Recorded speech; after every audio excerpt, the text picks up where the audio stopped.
राजकीय घडामोडी, सामाजिक विश्लेषण, कृषी विभाग, कला व मनोरंजन विश्व आणि क्रीडा क्षेत्रातील बातम्यांचे ताजे व अचूक अपडेट्स महाराष्ट्र शाही न्यूज मराठी. बातमी मागची बातमी, शोध सत्याचा. शेतकरी बंधूंनो, आमच्याकडे हायटेक टेक्नॉलॉजी मशिनरींचा वापर करून नामांकित कंपन्यांची विविध प्रकारची रोपे ऑर्डरप्रमाणे खात्रीशीररित्या उत्तम गुणवत्ता व दर्जेदार क्वालिटीत तयार करून घरपोच मिळते. शेतकऱ्यांच्या विश्वसनीय व हमखास उत्पादन देणाऱ्या बियाण्यांचे व रोपांचे BL गांजवे अँड कंपनीच्या मळगंगा ॲग्रो हायटेक नर्सरीला आजच भेट द्या. तसेच मुंबई, पुणे, नाशिक, ओतूर, नारायणगाव, संगमनेर, चाकण यांसारख्या कृषी मार्केटच्या डेली सर्व्हिसमध्ये मिरची, गवार, भोपळे, दोडके, कोबी, फ्लॉवर, कारले, शिमला मिरची, वांगी त्या सर्व प्रकारच्या भाजीपाल्यांची खरेदी व विक्री केली जाते. आमचा पत्ता Malganga hitech agro nursery, Sakur फाटा जवळच, पिंपळगाव, देपा, तालुका संगमनेर. संपर्कासाठी proprietor Babasaheb Ganjawe Patil. Mobile number 7507354521. Shivaji माहिती डोंगरे. सदर पठार भागामध्ये आयुध धंद्यांमध्ये मुळा नदीमधून जे वाळूपसा होते तो अतिशय मोठ्या प्रमाणात होत आहे. सदर वाळूपसा संदर्भात माननीय तालुक्याचे तहसीलदार धीरज मांजरे साहेब यांना वारंवार व्हॉट्सअपद्वारे कळवून आणि सगळी माहिती देऊनसुद्धा त्या ठिकाणी कोणत्याही प्रकारची कारवाई होत नाही. उलट ते आम्हाला सांगता आहे का तुम्ही वाळू वाहतूकदारांची नावं द्या. आता पठार भागामध्ये वाळू वाहतूक आज एवढे बांधकाम चालू आहे, मग ते बांधकामाला वाळू तिकडून कुठे निलाव नाही, कुठं काय नाही. मग ही जर वाळू त्यांनी चौकशी केली तर वाळू वाहतूकदारांची नावं नक्कीच माहीत होती. परंतु हे ह्या पठार भागाच्या युवा नेत्याच्या दडपणाखाली हे खास करून चौकशी करत नाही आणि उलट आम्ही जर यांना मेसेज वगैरे केले तर ते मेसेज वाळू तस्करांपर्यंत पोचले जात आहेत. पण ते वाळू तस्कर स्वतः नाही, परंतु दुसऱ्या माणसाला मध्यस्थी घालून आम्हाला धमके देत आहेत.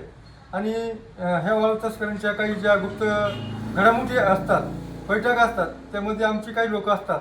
पण ते लोक सांगत आहेत की आमचं नाव सांगू नका कारण आमच्या जीवाचा धोका आहे. परंतु यांचं असं पण टार्गेट आहे की जे कोण वाळूवर तक्रारी करेल त्याचे हातपाय तोडायचे किंवा जीव मारायचे असे या लोकांचे धमके असतात. त्याच्यामुळं आम्ही वाळूच्या विरोधात भरपूर वेळा मी तर तहसीलदार साहेबांना जवळजवळ 2 महिन्यापासून मेसेज पाठवतो आहे.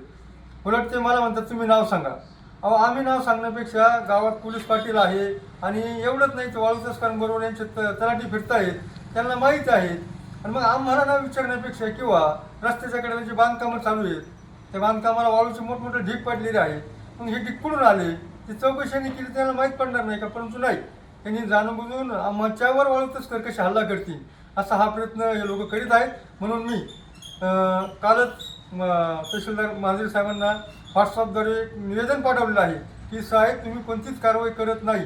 म्हणून मी 5/7/2026 रोजी आपल्या तहसीलदार कार्यालयासमोर मी आमरण उपोषणात बसणार आहे. त्याच्यानंतर त्यांनी मला परत असं पाठवलं की तुम्ही नावं सांगा. तुम्ही नावं सांगत नाही आहे.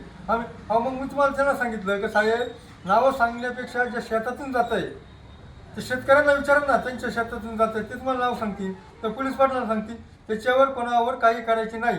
परंतु आम्हाला कसे वाळू तस्कर टार्गेट करतील आणि वाळू तस्करांना जमात ज्या ठिकाणी पंचनामा होतो आम्ही सांगितल्यानंतर 10 बरास 20 बरास वाळू सापडते.